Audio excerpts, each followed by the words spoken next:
اور 17 رمضان کو دوسرا واقعہ ہوا ہے، اللہ کے محبوب کی سب سے محبوب بیوی حضرت عائشہ کا انتقال ہوا۔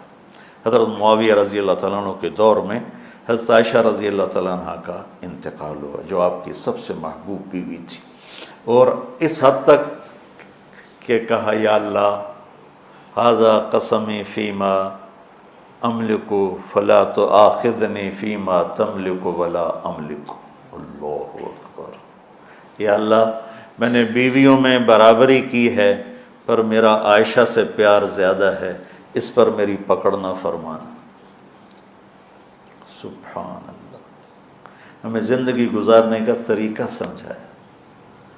چونکہ حضرت عائشہ چھوٹی تھیں تو ان سے دوڑ لگا رہے ہیں۔ حضرت ام سلمہ کے ساتھ دوڑ نہیں لگائی، حضرت سودا کے ساتھ دوڑ نہیں لگائی، جویریہ کے ساتھ، صفیہ کے ساتھ، ام حبیبہ کے ساتھ، زینب کے ساتھ دوڑ نہیں چکی۔ ان کو لاڈ کروائے، لاڈ، چھوٹی عمر کی رعایت کی، لاڈ کروائے۔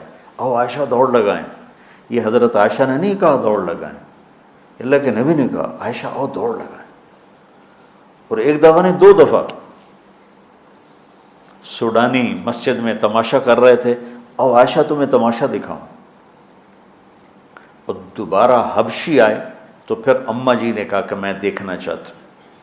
اتنی دیر دیکھا کہ اللہ کے نبی تھک گئے، کھڑے ہو تھک گئے، وہ ایسے پاؤں پر زور ڈال کر پاؤں بدل رہے تھے۔ آٹا گوندھ کے دیتے تھے شروع میں، جو کہ حضرت عائشہ کو آٹا گوندنا نہیں آتا تھا، پھر پاس بیٹھ کر 1-2 نوالے منہ میں ڈال دیتے تھے۔ اب آپ جو فارغ ہو کے جا رہے ہو، کوئی سال لگاؤ گے، کوئی کسی کی شادی ہوگی، تو یہ میری ایک نصیحت ہے کہ اچھے خامند بن کے دکھاؤ۔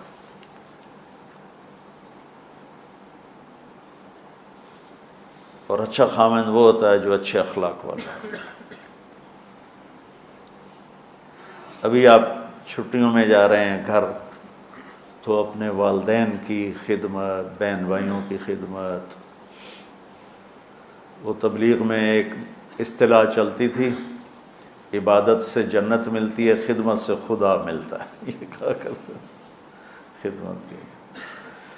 تو حضرت عائشہ رضی اللہ تعالیٰ عنہ کا انتقال ہوا 17 رمضان المبارک۔ اللہ کے محبوب کی سب سے محبوب بیوی، پہلی اور آخری خاتون جن کے سینے پر سر رکھے ہوئے کسی نبی نے جان دی، وہ بھی نبیوں کے سردار۔ مات فی سحری و نحری، کہ یہاں میرے نبی کا سر تھا، اور آپ ان کو آسرا دے کے اس طرح بیٹھی ہوئی تھی، اور آپ تھوڑا سا یوں نیم دراز تھے اس حالت، اور یہاں سر رکھے ہوئے حضرت عائشہ کے سینے پر نبی نے جان دی۔ یہ کائنات کی واحد خاتون ہے جس کے سینے پر سر رکھے ہوئے نبی نے جان دی۔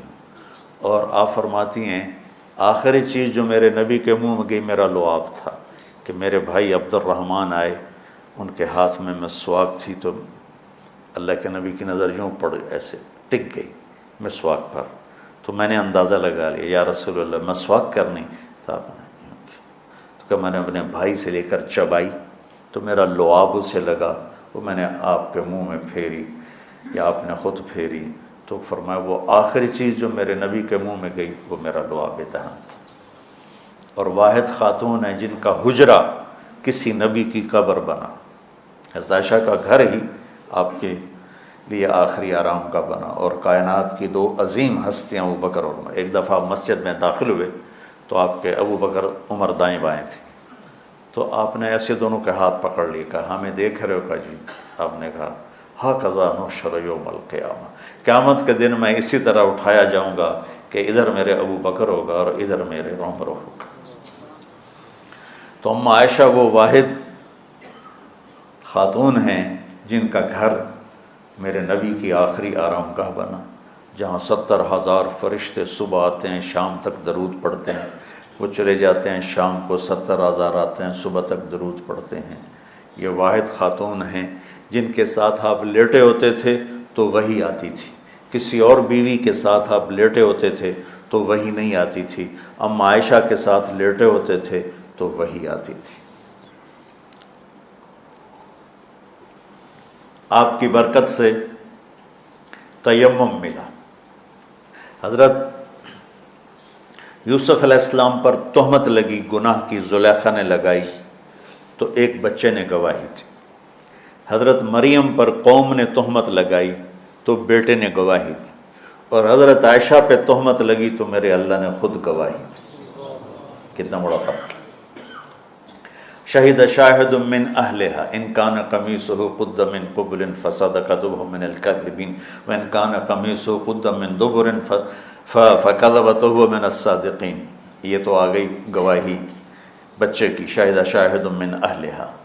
اور قال انی عبد اللہ آتانی الکتاب وجعلنی نبیا وجعلنی مبارکا، یہ حضرت مریم کی گواہی۔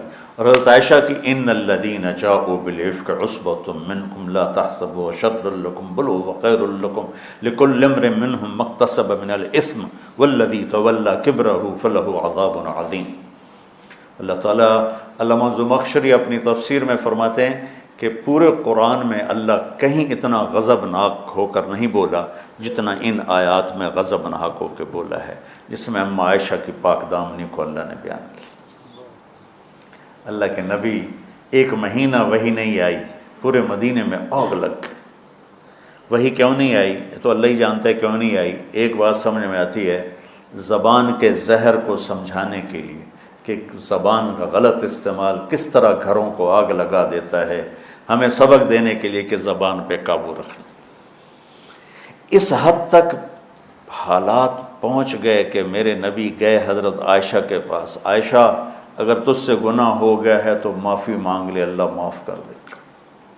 اس حد تک ذہن پر اثر ہوا باتوں کا کہ عائشہ اگر تجھ سے کوئی گناہ ہوا ہے تو توبہ کر لے، اللہ معاف کر دے گا، اور اگر نہیں کیا ہے تو اللہ تیری پاک دامنی بیان کرے گا۔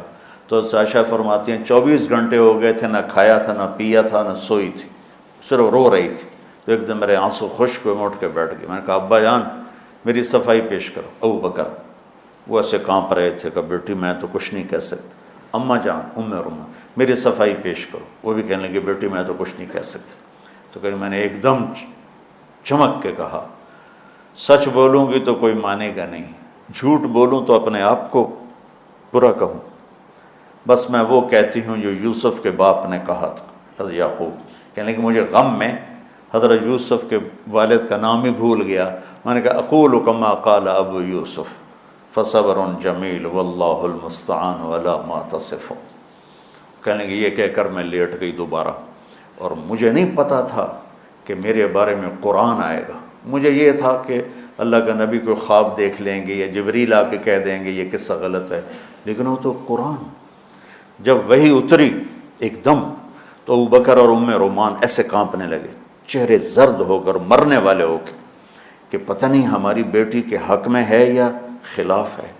جب وہی ختم ہوئی تو میرے نبی مسکرائے زور سے، کہا عائشہ مبارک ہو، اللہ تیری گواہی دینے خود آ گئی۔